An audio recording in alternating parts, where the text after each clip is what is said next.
Hey guys, welcome back to our channel. तो हम लोग पढ़ रहे परसेंटेज, और परसेंटेज में हमने बहुत अच्छे अच्छे क्वेश्चंस को सॉल्व करा दिया। दो वीडियो में आप जाकर देख सकते हो, डिस्क्रिप्शन बॉक्स में लिंक है।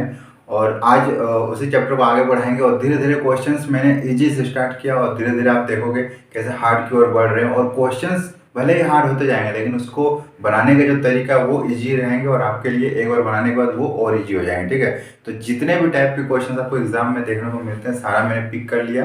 बस सीरीज को शुरू से अंत तक देखिएगा, आपका एक भी क्वेश्चन छूटेगा नहीं। चलिए शुरू करते हैं आज का वीडियो।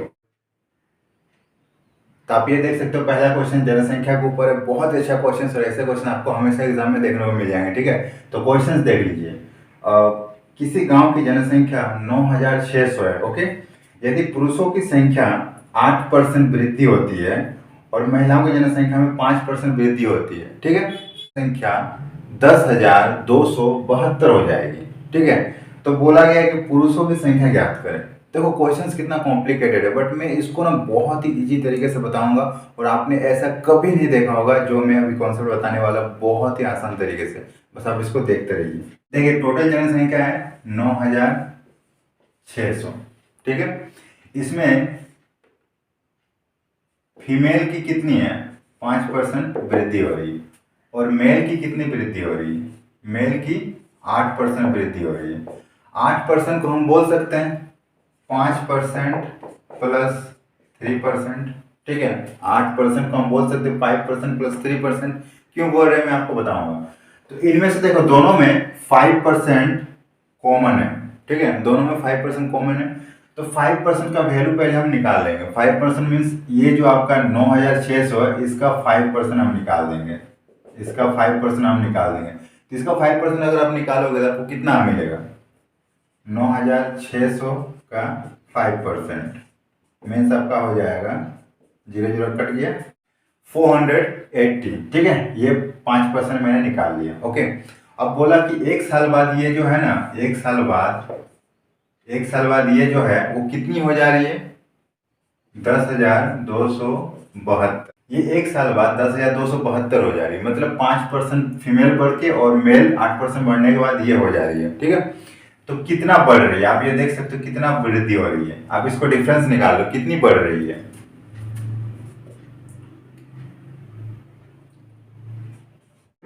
अगर आप इन दोनों को घटाओगे तो आपको मिल जाएगा कितनी बढ़ रही है।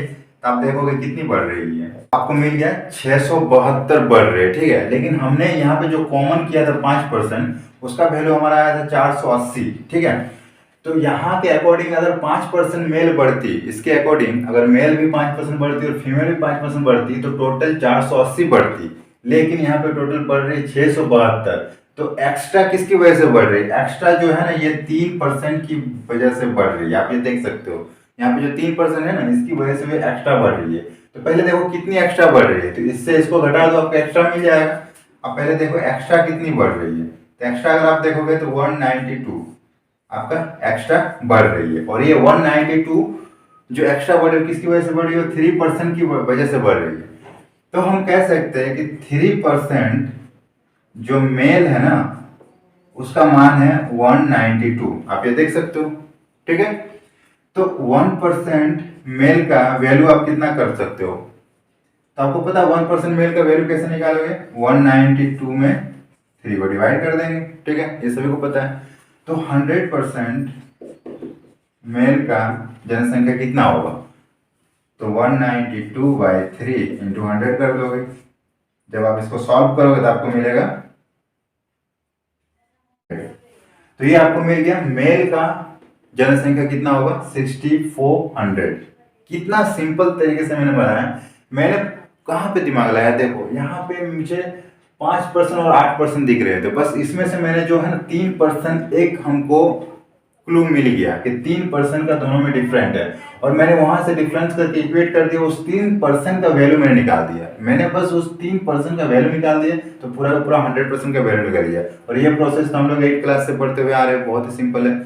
तो क्वेश्चन जो होती है ना, उस क्वेश्चन के अंदर ही आंसर छुपी होती है, बस आपको देखने की जरूरत पड़ती है। तो मैं आपको दिखाता हूँ कैसे हर एक क्वेश्चन में क्लू में ढूंढूंगा और हर एक क्वेश्चन को ऐसे सॉल्व करूंगा। ठीक है, चलिए नेक्स्ट क्वेश्चन पर बढ़ते हैं। चलिए नेक्स्ट क्वेश्चंस भी कुछ इसी तरह से लेते हैं। आप स्क्रीन पे ये आप देख सकते हो, किसी गांव की जनसंख्या 7000 है। ओके, यदि पुरुषों की संख्या में 7% वृद्धि होती है और महिलाओं की संख्या में 9% वृद्धि होती है तो एक साल बाद वो 7,522 हो जाती है। ठीक है, 7,522 हो जाती है। तो पूछा गया पुरुषों की संख्या कितनी है। सेम हम लोग बनाएंगे और देखो उसी क्लू को ढूंढ के हम लोग बनाएंगे कैसे आसानी से। आप बस देखो जनसंख्या कितनी है, 7,000। ठीक है, देखो मेल की जनसंख्या 7% बढ़ रही है और फीमेल की जनसंख्या कितनी बढ़ रही है, 9%। ओके, तो 9% को हम बोल सकते हैं 7% प्लस 2%।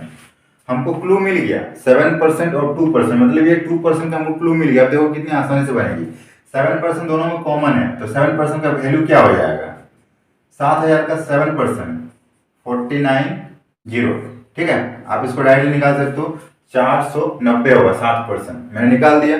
और ये बोल रहा है कि एक साल बाद कितना बढ़ जा रहा है। एक साल बाद आप इसको देखोगे तो 7,522 हो जा रहे हैं 1 ईयर में। ठीक है, 1 ईयर के बाद 7,522 हो जा रहे हैं, मतलब बढ़ कितनी रही है, 522 बढ़ जा रही है हमारे 60।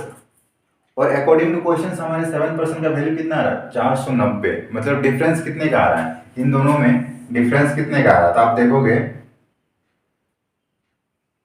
इन दोनों में डिफरेंस कितने का आ रहा है, जब आप माइनस करोगे तो आपको मिलेगा 32 का डिफरेंस आ रहा है। ठीक है, और ये 32 किसके बराबर होंगे, ये हमारा 2%। ठीक है, तो 2% of female is equal to 32। ठीक है, 2% of female is equal to 32। 1% female का मान कितना हो जाएगा, 32/2। और 100% फीमेल का मान कितना हो जाएगा, 100 से मल्टीप्लाई कर देंगे तो आपका आंसर आ जाएगा 1600। इसी के लिए ये क्वेश्चन को मैंने रिपीट किया, ये फीमेल का निकला और मुझे मेल का पूछा गया है, मेल की जनसंख्या कितनी है। तो बस आप क्या करोगे, टोटल हमारी कितनी है, टोटल हमारी कितनी है 7000। फीमेल की कितनी हो गई 1600, तो मेल की कितनी हो जाएगी, दोनों से माइनस कर दो 5400। आप देख सकते हो क्वेश्चन में हमको क्लू जो मिला ना वो फीमेल के जनसंख्या से मिला, लेकिन पूछा गया था मेल का। कोई बात नहीं, तो क्लू से मैंने निकाल दिया फीमेल का और टोटल से माइनस कर दिया तो मेल का हमको मिल गया। ओके, अब देखिए नेक्स्ट क्वेश्चन बहुत ही अच्छा, आप ये देख सकते हो स्क्रीन पे। किसी पुस्तकालय में 20% किताब हिंदी के हैं, उसके बाद जो बच रही है उसमें से 50% जो हो रहा है वो इंग्लिश के हैं। ठीक है, और जो शेष बच रही है उसमें से जो शेष बच रहे हैं उसका 30% फ्रेंच में है, और उसके बाद जो बच रहे हैं वो है 6300, वो धार्मिक किताबें हैं। ठीक है, तो आपको पूछा गया है कि टोटल किताब कितनी है। ओके, देखो कितना आसानी से मैं बनाऊं। पहले देखो 20%, इसको हम क्या लिख सकते हैं, 20% को हम लिख सकते हैं 20/100। ठीक है, इसको हम सॉल्व करेंगे तो 1/5 हम लिख सकते हैं, 20% को 1/5। ठीक है, 50% को हम क्या लिख सकते हैं 1/2, और 30% को हम क्या लिख सकते हैं 3/10। ठीक है, ये हम लिख सकते हैं। ओके, अब देखिए रेशियो के फॉर्मेट में बनाएंगे। रेशियो कैसे निकालते हैं, तो पहले कुल बुक का रेशियो निकालेंगे शेष बुक से, मतलब शेष बुक कितना बच रहे। ठीक है, कुल बुक का शेष बुक से निकालेंगे।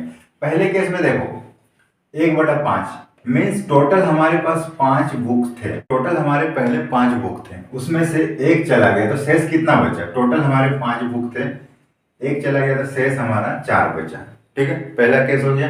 दूसरा केस में देखो टोटल हमारा कितना है 2, नीचे वाला जो है ना वो टोटल होता है, टोटल हमारा 2 था, उसमें से एक चला गया, इसमें एक माइनस कर दो तो हमारा कितना बचा 1। ठीक है, तीसरा में देखो टोटल कितना था 10, उसमें से 3 चला गया तो आपका शेष कितना बचा 7।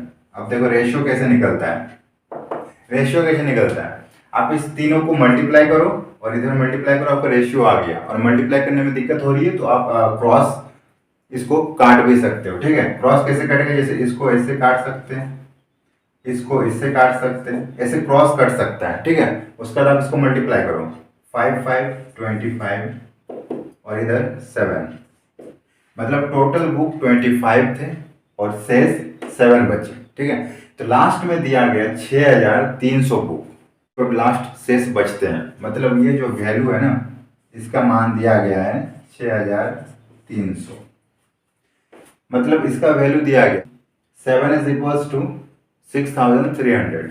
तो ये कितने का अंतर है आप ये देख सकते हो, इसको डिवाइड करके आप देख सकते हो 900 का अंतर है, ठीक है, 900 का मल्टीपल है ये। ओके, 7 का वैल्यू दिया गया, अगर 7 बराबर 6300 है तो 25 बराबर अगर हमको मिल गया तो हमको पता चल गया कितना टोटल बुक थे, क्योंकि 25 से टोटल बुक है ना, तो 25 का वैल्यू निकाल देते हैं। इसमें देखो 900 का मल्टीपल है तो इसमें भी 900 का मल्टीपल कर देंगे, 900 से मल्टीप्लाई कर देंगे तो आपका आंसर आ जाएगा।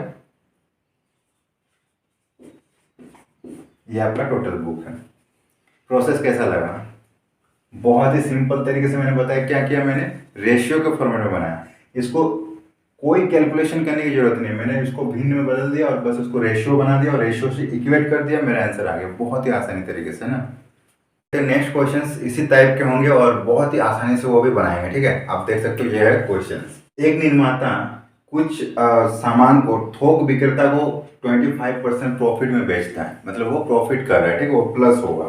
दूसरा, थोक विक्रेता उसको क्या करते हैं, फुटकर विक्रेता को 20% लाभ पे बेचता है, ठीक है, वो 20% आगे उसको प्रॉफिट में बेच रहा है। उसके बाद फुटकर विक्रेता जो है वो किसी ग्राहक को 16.2/3% लाभ पर बेचता है, ठीक है, और ग्राहक फाइनली उसके लिए कितना पैसे देते हैं आप ये देख सकते हो, 9100। तो फाइनली ग्राहक जो है ना वो उसके लिए 9100 देते हैं। तो इनिशिएटिव कितना रेट है यही पूछा गया है। तो क्वेश्चन से हमको समझ में आ गया कि रेशियो निकालना है, इनिशिएटिव का और एक फाइनल जो ग्राहक ले रहा है उसका, दोनों को बीच का रेशियो निकाल देंगे। एक का तो वैल्यू दिया हुआ है, दूसरा को इक्वेट करके निकाल देंगे। देखो कैसे चुटकियों में बनता है।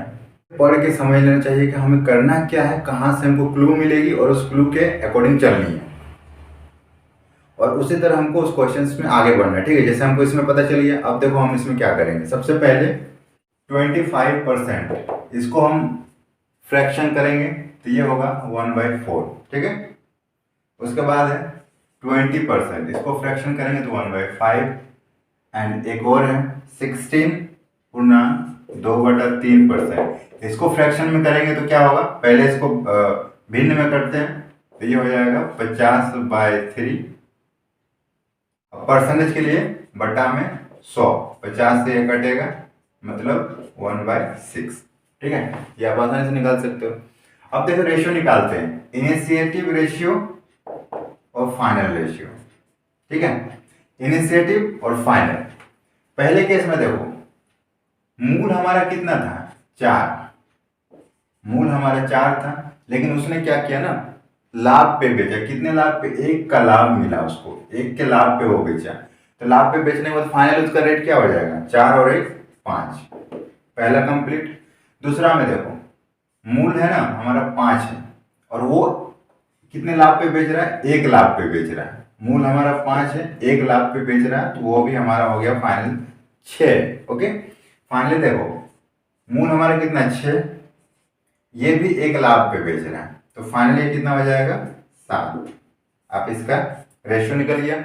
इसको मल्टीप्लाई करो या फिर डायरेक्टली आप काट सकते हो क्रॉस में। देखो 5 5 कट गया, 6 6 कट गया, आपका मिल गया 7 4 और 7, ठीक है। तो इनिशिएटिव जो है वो हमारा रेशियो के फॉर्मेट में आया 4 और फाइनल इसका वैल्यू आ गया 7, 4:7। तो 4:7। अब बोला गया 7 होने के बाद कोई ग्राहक उसके लिए कितना पैसे देते हैं, 9100, मतलब फाइनल जो हमारा रेशियो 7 है उसका वैल्यू हो गया 9100, ठीक है। तो इनिशिएटिव वैल्यू क्या है, तो इनिशिएटिव वैल्यू 4 का वैल्यू अगर हम लोग निकाल देंगे 4 का तो आपका आंसर मिल जाएगा। तो इसमें रिलेशन कितने का है आप देखोगे 1300 का मल्टीपल है, ठीक है, 1300। इसको आप डायरेक्टली इससे डिवाइड करके देख सकते हो। देखो इसको हम लोग डिवाइड करेंगे 1300 आ रहा है ना 1300, तो ये 1300 का मल्टीपल है, तो इसको भी अगर हम लोग 1300 से मल्टीप्लाई कर देंगे तो आपका आ जाएगा इनिशिएटिव वैल्यू कितना होगा 5200। तो मेरा आंसर आएगा 5200। आप ये देख सकते हो।